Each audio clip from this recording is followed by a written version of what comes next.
Hi, வணக்கம் viewers. இன்று பிறந்தநாள் காணும் அனைவருக்கும் என்னுடைய பிறந்தநாள் வாழ்த்துக்கள். நான் கொப்பரை தேங்காய் வச்சு ஒரு இட்லி பொடி செய்ய போகிறேங்க. இட்லி தோசைக்கு சாப்பிட்டுக்கலாம், சூப்பராக இருக்குங்க. பிடிச்சிருந்தா நீங்களும் வேணுங்கிறவங்க என்னோடய ஃபோன் நம்பருக்கு ஆர்டர் பண்ணிங்கன்னா நான் உங்களுக்கு 2 நாளில் செஞ்சு தரேங்க. சூப்பராக இருக்குங்க. நான் கொஞ்சோண்டு செஞ்சு காட்டுறேன்ப்பா. உங்களுக்கு வேணும்னா எனக்கு ஆர்டர் பண்ணுங்கள். ஃபோனில் ஆர்டர் பண்ணிங்கன்னா நான் 2ஆவது நாளில் செஞ்சு தரேன். எனக்கு இந்த பிஸ்னஸ் பண்ணுறதுக்கு ஆதரவு கொடுங்க. வாங்க, நான் செய்முறைக்கு போவோம். அடுப்பை பற்றாச்சு, ஒரு வானலியாக அடுப்பில் போட்டாச்சு. ஒரு காஞ்ச மிளகா, கொப்பரை தேங்காய் போடணும். நல்லா கொப்பரை தேங்காய் இதுதான் பொடிக்க நல்லாயிருக்கும். பூண்டு தேவையான அளவு. இந்த கொப்பரை தேங்காவை எண்ணெய் இல்லாமல் எண்ணெய் சட்டியில் ஒரு வதக்கு வதக்கணும். எல்லாமே கொப்பரை தேங்காய் பண்ணணும். ஒரு முடி எடுத்துக்கிட்டு இப்போ சாம்பிளுக்கு தான்.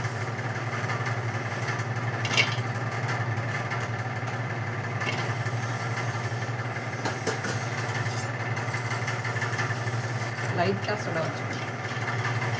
லைட்டாக வதக்கணும்.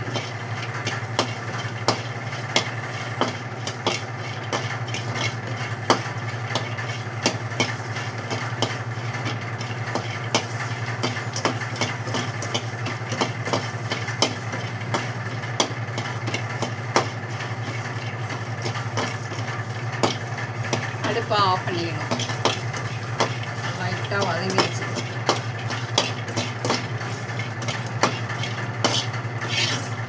இந்த அளவுக்கு வதங்கிட்டு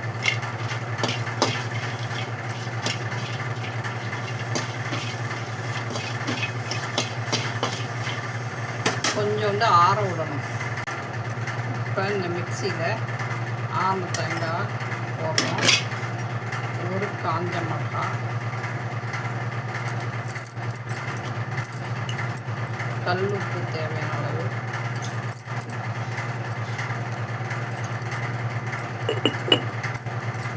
இப்போ சில்லி பவுடர்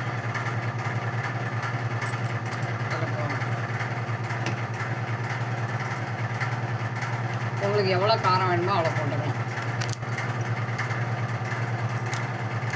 போட்டு இப்போ மிக்சியில் அடிக்கணும்.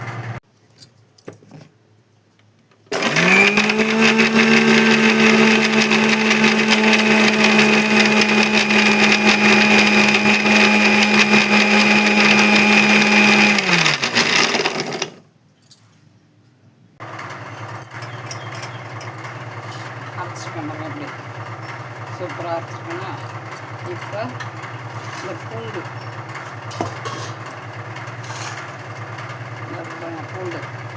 ஒரு 5 பல்லு இதையும் போட்டு ஒரு ஓட்டணும்.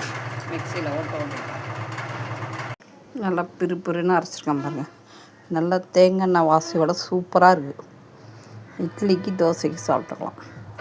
உங்களுக்கு வேணுன்னா சொல்லுங்கள், ஃபோன் நம்பர் தரேன். 2 நாளில் தயாரித்து கொடுக்கும். தேங்காய் வாசையோட கமகமகன்னு இருக்குங்க.